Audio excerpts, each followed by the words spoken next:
Ladies and gentlemen,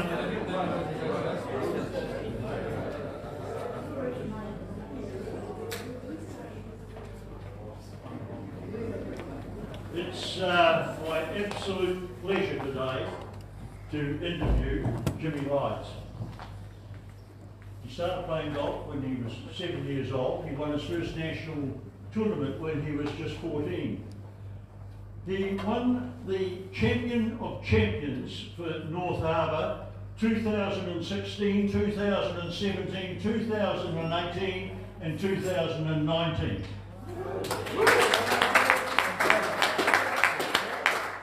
He hasn't won it this year because of COVID-19, but I dare say that's just around the corner. He was a quarter-finalist in the Australian Amateur early this year, and that's no mean achievement. And then, of course, up against the pros at Muriwai, the Ortex Muriwai Open, which clearly he won. Ladies and gentlemen, Jimmy Hydes.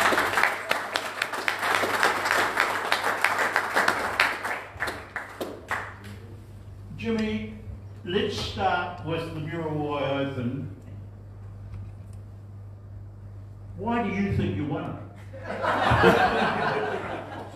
Well, I'd obviously been putting in a lot of practice, and I actually felt a little uncomfortable the whole tournament. I was quietly confident I knew I could do it. And yeah, just... See, there's a fascination in this, because you strung together, what, 3 or 4 birdies towards the end, and 4 birdies, and that gave you the chance of a playoff. Now, going into those holes and getting 4 birdies in a row, you know, what happened? Was it just right in the zone? It was. The first 9, I hit every single green and hold absolutely nothing. And I got to the 10th green, and my dad just said, just be patient. And I was a little bit peeved off. I was getting freaking frustrated. And I got to the 11th hole, which is a par 3, and I managed to hold a little bump and run 3-wood for birdie from off the green, and from there it kicked on, and yeah, I knew I could do it. Tell me about the playoff. The playoff, it was a 3-man playoff, and it was on 18, so it was a really, really tough hole. Toughest driving hole in the course, I think, and the wind was howling off the left. But I'm also was probably one of the straightest hitters in the tournament, not the longest. And I knocked it down the middle of the fairway, and I hit it to the middle of the green, and the guys around me just, yeah, they fell off and they missed the green, and I was a little bit surprised at that, but it was my game plan to aim left edge of the green, give myself a chance of birdie, and it just worked. Yeah. So you won it with a par on 18 in the playoff. Yeah. I've never won anything, so tell me, what did Your name's on the board, Murray. Yeah. That's a whole lot one. And that was John cheated for me. He actually put it in. It felt like a dream come true, because it had been one of my goals to win one of these for a really long time, because I wanted to win one to show that I was good enough to turn professional, and then I can compete against them. So it was a big deal for me. Yeah. But an equally big deal, and probably not appreciated in New Zealand, was the Aussie Amateur. Yes. What happened? Australian Amateur. So I just got to think back. I qualified, top 64 made the match play, and I qualified around halfway, about 30th position. And it was at Royal Queensland Golf Club, and I happened to verse all Australians, and I felt a bit like a quiet assassin, really. Just they were all ranked better than me, and I was lucky enough to have another New Zealander that played in the tournament caddy for me, and we worked so well as a team. His name was Jared Edwards. He's a fellow New Zealand team member, and I won the first hole in every single match. And from then, it just kept building slowly and slowly, and couldn't believe it really. Yeah, it was awesome. What was the breakthrough? Muriwai or the Aussie Open? Or the Aussie Amateur? Aussie Amateur. I know it's not as big of an event, but it was a big deal knowing that I can compete overseas as well. And I knew those amateurs were actually probably just as good as a lot of professionals playing in that event, Muriwai. Yeah. So okay, we go to Muriwai and there are a number of professionals. Some people mightn't be clear who was there, but the top New Zealand players, outline who was there. Hendry, Josh Geary, Daniel Hillier, Richard Lee. Those were the big ones. Yeah. Guys I look up to. Guys that I was pretty afraid to even talk to. So. Can I just check that we can be heard at the back? Is everything right? Okay. Let us know if you can't. A wee bit higher? Well, Fraser can do that, I'm sure. We'll just hold the mic a bit closer. Or perhaps you could get off your fat backsides and come and sit down the front. Anyway, let's roll on. Jimmy, goals. We all set goals and they're important. So tell me, what are your goals? Well, short term, I've got 3 Charles Tours in a row starting next week. I want to win another one. And they have an order of merit for the Charles Tours, and that's won by a pro every single year. And I'd like to win that. I think that would be a pretty cool statement. And then going into when I want to turn professional, I want to wait until 2022. That's when the Eisenhower Trophy is, and that's going to be played in France. So I think make that team and then look to turn professional after that. And then ideally, I'd like to play on the Challenge Tour and then move up the ranks and play on the European Tour and contend in all 4 of the majors. They're lofty goals. Yes. Yeah. Most people that I've interviewed over the years who've been top sportsmen, quite frankly, have been selfish, they've been completely focused, many of them have not been very nice people. Everybody in here likes you. They've all got the grin about you. Are you tough enough, Jimmy? Oh, I can be. I just need to show a bit more grit when I'm around them in the pro shop and not taking any of their crap. So you're conscious of that. Do you flick the switch then between being the nice person that you are to the competitor that you have to be if you want to make it to the top? Well, I don't think you need to change being a nice person. I think it's a bit of an, not saying I am a nice person, but I think it's a bit of an asset. Like, I still play competitive when I get onto the golf course, and I think I always will be, because I love the pressure, I love the nerves. And I think it's actually my favourite part of playing the game, which is, yeah, I think that's a big deal. Who have you learned most from? I say a bloke called Stuart Rees. He used to coach me at Peninsula back when I was about 12 and 13, and he used to play, I think he used to play on the European Tour, and every single day he would just nail into me about short game, and add on how important it is to have a strong mental game and attitude, and I think I've just carried that on, and it's something that, again, I think is one of my massive strengths, and just now I need to add a bit of length to that short game, and I think I'm away. Talked about the goals just a minute or 2 ago, and as I said, they're lofty goals. To achieve those, you need a plan. Share your plan with us. All right. Well, I'm in the New Zealand team, and that's a big deal for me because I'm getting a little bit more support around tournaments. Obviously, it is tough going around tournaments. I need some funding. I just want to say that all these members at the golf club, the support I get is next to none. It's amazing. And I feel so at home practicing here, working here, and I'm bloody grateful for everyone that's turned up today. It's just great to be a part of this golf club, and yeah, I'd like to share my journey with you guys all, and hopefully move on to brighter things. When you talked before about your plan going forward, a lot of people choose American universities and they choose scholarships. Why haven't you? My big dream was to play for New Zealand, and I thought going over there, I wouldn't be able to get as much exposure to New Zealand golf and be able to travel as a team around the world. And I look at guys like Ryan Fox, and they didn't go to the US college and they went through the ranks of the New Zealand team. So I'd like to follow his steps. Yeah.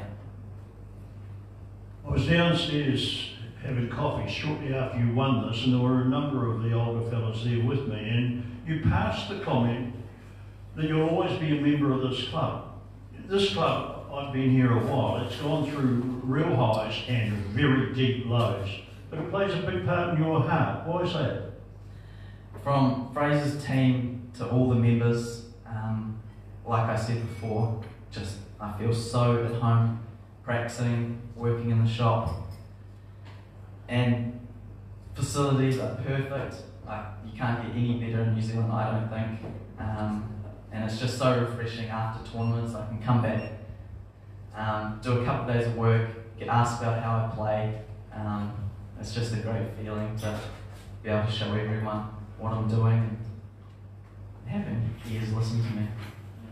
Next couple of weeks, the Charles Tour, and you're going in having just won the last one, so no longer are they going to look at you as a little smiling boy coming out of Gold Harbour. Mate, you're the man.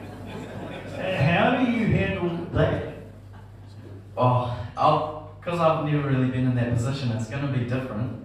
But I'm just so excited. Like, I know I'm going to get paired with some good player, so it'll be a bit of pressure. But also, if you're paired with good players, you kind of rise to the occasion as well.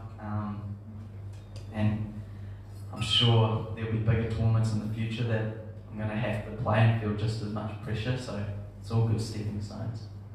And yet there are a number of expenses coming up, particularly if you aim to get over to Australia and play in those tournaments again. So how are you handling all of that? Because the way I see it around here, they don't exactly overpay.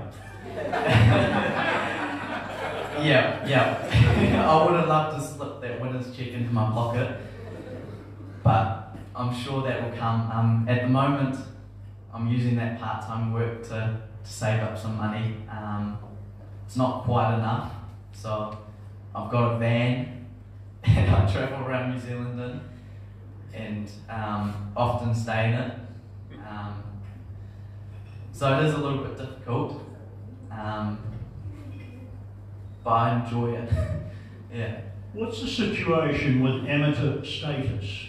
How can people who, you're talking about people supporting you, how can people here support you without the money going to a bunch of buffheads at New Zealand Golf that we don't want it to go to? I shouldn't say that, we're on top camera.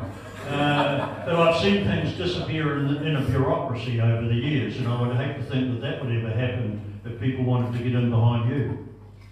Yeah, I know what you mean. Look, I've decided to create like a monthly blog if anyone's interested, and it'd be a recap on how I've played, just what the result was, and I'm also adding just a link that could go into my New Zealand Golf Trust account, and that can just be any donations towards my golf, and that does unfortunately get stored with New Zealand Golf, but I shouldn't have said that here. That's all right, you're really sorry you're on.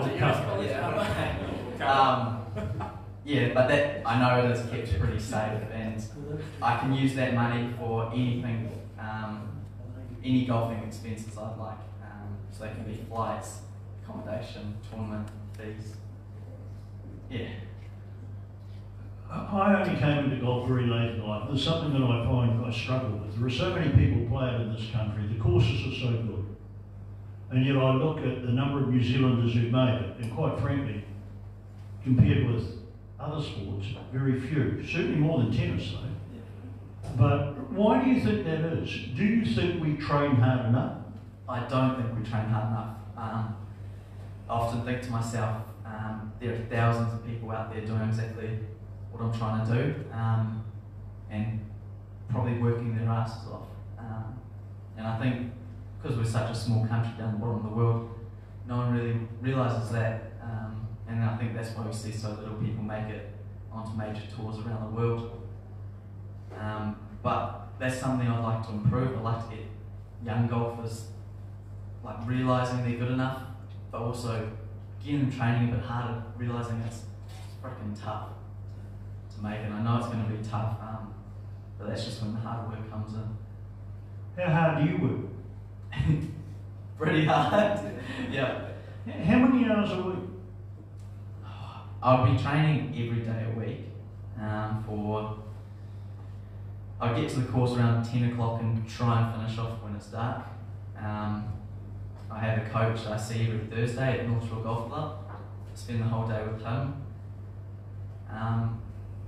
And it's really all I do. That's my main focus, is that practice. And it's really nice having tournaments to break up that practice. It makes it all worth it. Yeah. Is golf still fun? It's the funnest thing on this earth for me. Like I can't beat it. Yeah. Funniest thing to happen to you on the course, what would it be? Well, I was thinking about this. I think it's actually got involved with my dad. I was at the Pines Golf Club playing just a holiday round with him up in Muriwai, and he's always been a really good influence to me. He's never lost his temper, always showed a good example. But this one time, he hit this wedge, terrible. And I get new wedges and my old ones go to him. So I just passed it down to him, and he snapped it so hard over his knee. And I've never seen him do that. And then he told me, "Oh, you're old enough to not copy me now." Yeah, ever since then, he hasn't done it again. But I think that'll be the funniest moment. Yeah, I lost it. I was a talkback host for a long time, and now I'm opening that up to the floor, because there will be some of you who will perhaps not have had me ask the questions that you wanted asked. So just shove your hand up and spout it out now, and Jimmy will do his best to answer. Which putter did you end up winning with, mate? Because you kept changing every time I played with you. The Scotty Cameron Futura. Yes! The shaft. Yeah. Yes! Not the Odyssey 2 ball. There you No, go. it's the Scotty. Yeah. Trusty Scotty. Any other questions?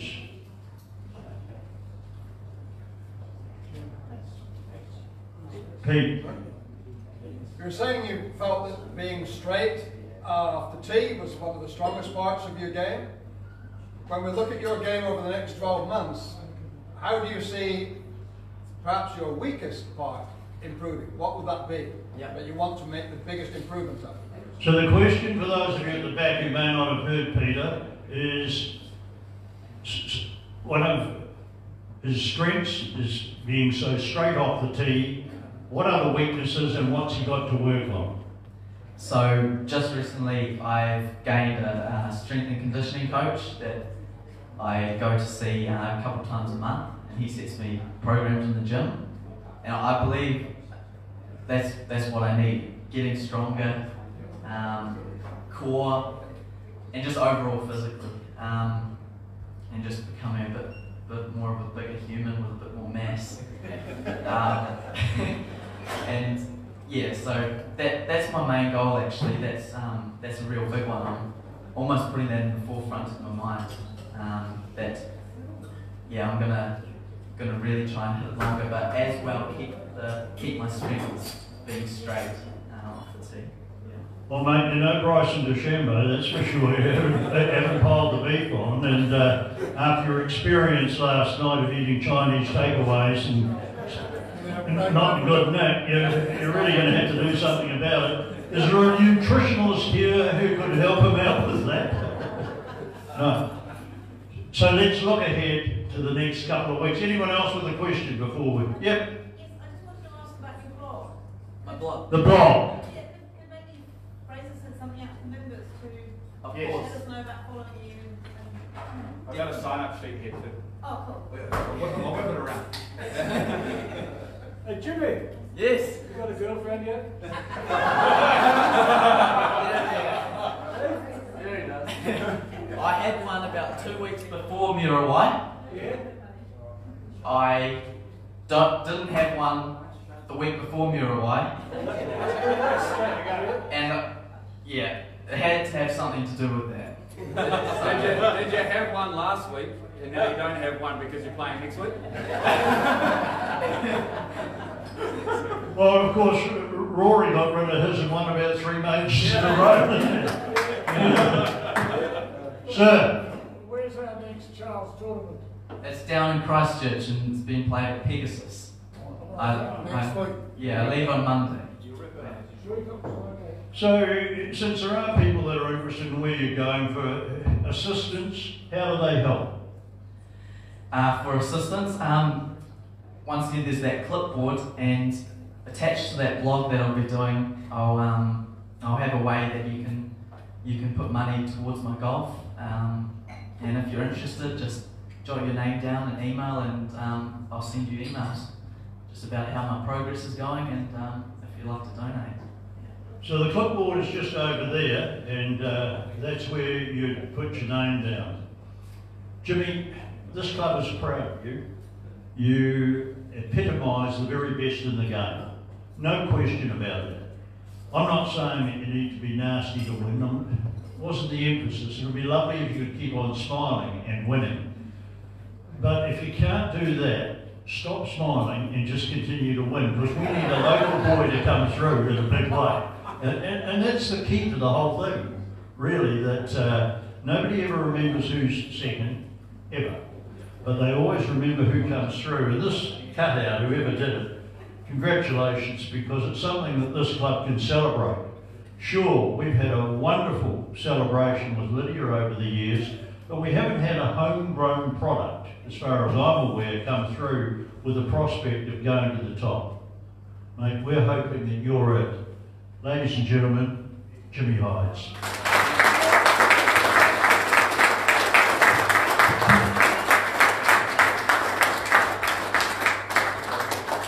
Jimmy, is it yourself?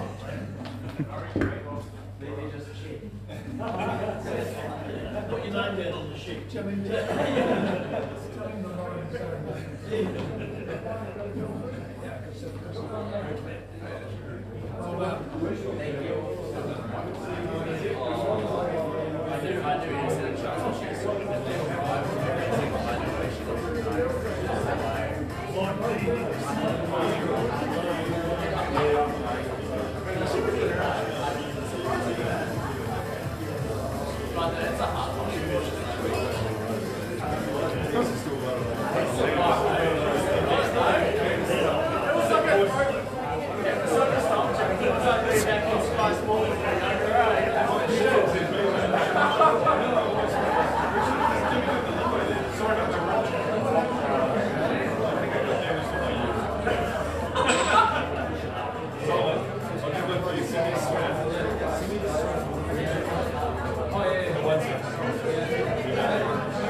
Come on, give me a little spin here, eh?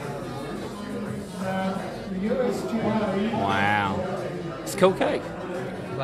It's an awesome cake. I kind of want that golf bag, actually. Yeah.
Don't want to make it up.